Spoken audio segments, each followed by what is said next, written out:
You're nervous. I get it. Everybody is nervous right now. You don't know what the future is going to hold. You don't know what the next 10 years is going to look like. If we're even going to have an election next time, we don't know what's going to happen. And I get the anxiousness because once again, we are coming up upon elections. Comes around every 4 years just to give us that little spike of stress that we all need. We're all faced with a tough decision. For a lot of Christians, this is a tough issue and it's hard to choose. And for a lot of Christians, this is an easy choice. You can either have Donald Trump again, or you can have, well, I would say Joe Biden, but you would be getting Harris because Joe Biden doesn't know what day it is. And for a lot of Christians, this has to do with the person.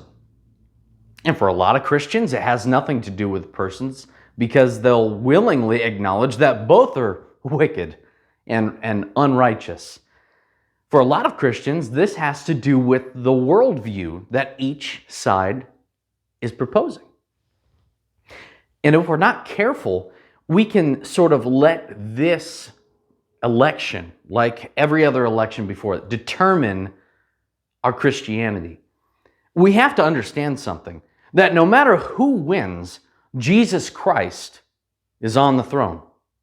That is the center of the Christian's life. They know this.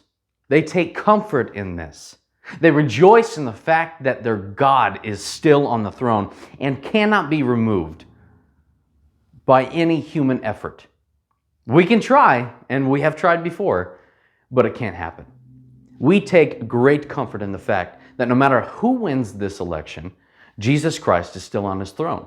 You know, he wasn't lying in Matthew chapter 28 when he said, "All authority in heaven and on earth has been given to me."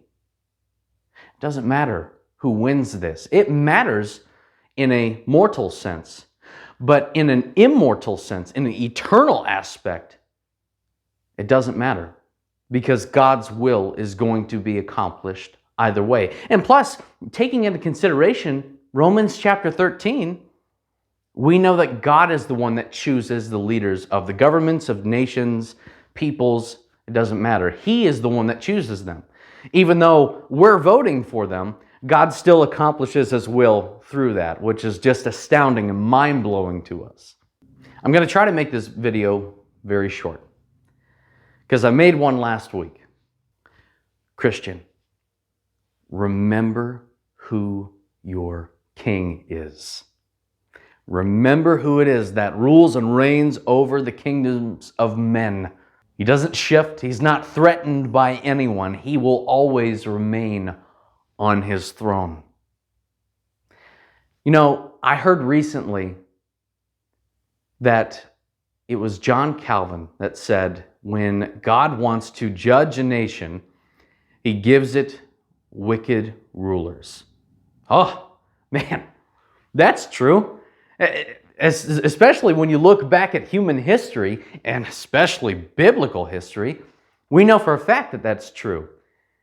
And it's like we're kind of in the middle of that right now. Look, I want this video to be encouraging. I want you to know that whoever you vote for, Jesus will not move from his throne. He will be king. He is sovereign of all the earth. And he's watching over you. And he's got the future in his hands. Nothing happens here without him causing it or allowing it to happen. That's the comfort that we have as Christians, even in the middle of another election cycle. So I pray that you keep this in mind every day and that you would be blessed. Thank you.